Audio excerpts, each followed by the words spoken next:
CBSE +2 ഫലം പ്രഖ്യാപിച്ചു. ഇത്തവണ 87.98% വിജയം. CBSE വെബ്സൈറ്റുകളിൽ ഫലം അറിയാം. ശ്യാംപ്രസാദ് ഉത്തമൻ വിവരങ്ങൾ നൽകുകയാണ്. ശ്യാംപ്രസാദ്, ഫലപ്രഖ്യാപനം വന്നിരിക്കുന്നു. വിജയ ശതമാനം 87.98. മറ്റു വിവരങ്ങൾ. മധു, ഇന്ന് അല്പസമയം മുമ്പാണ് CBSEയുടെ 12ാം ക്ലാസ് പരീക്ഷാ ഫലം പ്രസിദ്ധീകരിച്ചത്. അതിൽ 87.98% വിജയ ശതമാനം.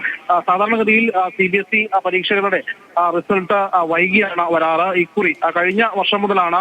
കഴിഞ്ഞ വർഷം CBSE 12ഉം 10ഉം ഒരുമിച്ചാണ് റിസൾട്ട് പ്രഖ്യാപിച്ചത്. എന്തായാലും ഉടൻ തന്നെ 10ാം ക്ലാസിന്റെയും റിസൾട്ട് ഇക്കുറി വരും. സാധാരണഗതിയിൽ ഇത് വൈകി വരുന്നത് മൂലം വിദ്യാർത്ഥികൾക്ക് ഡിഗ്രി പ്രവേശനം ഉൾപ്പെടെയുള്ളത് ഏറെ പ്രയാസകരമായ ഒരു സാഹചര്യം ഉണ്ടായിരുന്നു. എന്നാൽ ഇക്കുറി ആ ഒരു സാഹചര്യം ഇല്ല. ഈ +2 റിസൾട്ട് വന്നതിന് തൊട്ട് പിന്നാലെ തന്നെ CBSEയും 12ാം ക്ലാസ് റിസൾട്ട് പ്രഖ്യാപിച്ചിരിക്കുന്നു. 87% നിലവിൽ ഇക്കുറി CBSEയുടെ വിജയ ശതമാനം.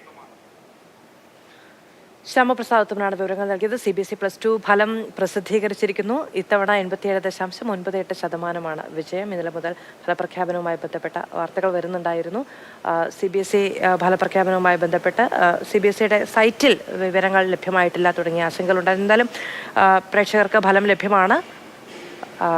CBSEയുടെ വെബ്സൈറ്റുകളിൽ തന്നെ ഇപ്പോൾ ഫലം അറിയാം.